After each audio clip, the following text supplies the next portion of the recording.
Bonjour à tous. Les salariés de Divia se mobilisent à Dijon. Hier, une cinquantaine d'entre eux se sont rassemblés devant l'agence du réseau à l'appel de la CGT suite au licenciement de 3 agents. Tous étaient en poste depuis plus de 18 ans. Les manifestants réclament leur réintégration immédiate et la suspension du logiciel Orion. Ils estiment qu'il est à l'origine des procédures disciplinaires ayant conduit à ces départs. De son côté, la direction de Divia réfute ces accusations. Autre manifestation, cette fois-ci des policiers. Un appel à la mobilisation a été lancé par le syndicat Alliance Police Nationale. Une marche citoyenne se tiendra le samedi 31 janvier en soutien aux forces de l'ordre. La police a besoin de vous, déclare le syndicat. À Dijon, le cortège partira à 11h du commissariat de la place Suquet pour rejoindre la préfecture de la Côte d'Or. Après 3 ans de pause, le Festival des solutions écologiques revient en septembre prochain en Bourgogne-Franche-Comté. Une 4e édition toujours organisée par la région pour montrer que la transition écologique se construit d'abord sur le terrain avec l'énergie et la créativité des citoyens.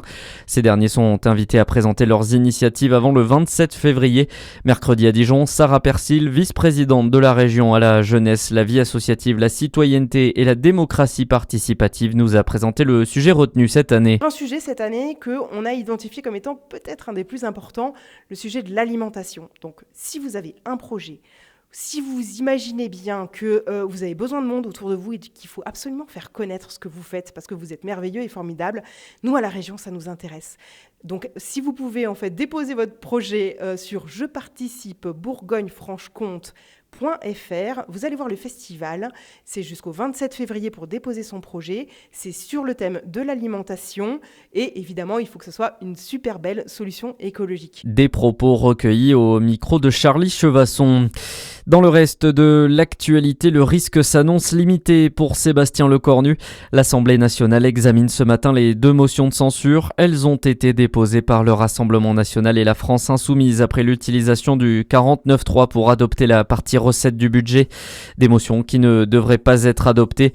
Le Parti socialiste et les Républicains ont d'ores et déjà annoncé qu'ils ne les voteraient pas.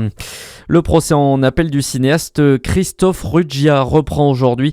On le rappelle, il est jugé pour agression sexuelle sur l'actrice Adèle Haenel entre ses 12 et ses 14 ans.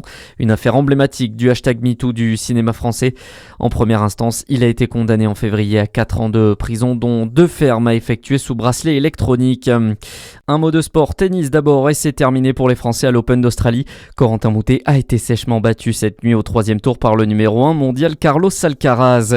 Et puis du basket également, ce week-end, la JDA se déplace sur le parquet de Gravelines Dunkerque à 18h10 samedi. Chalon-sur-Saône de son côté reçoit Cholet à 18h20. À suivre la météo sur Fréquence Plus.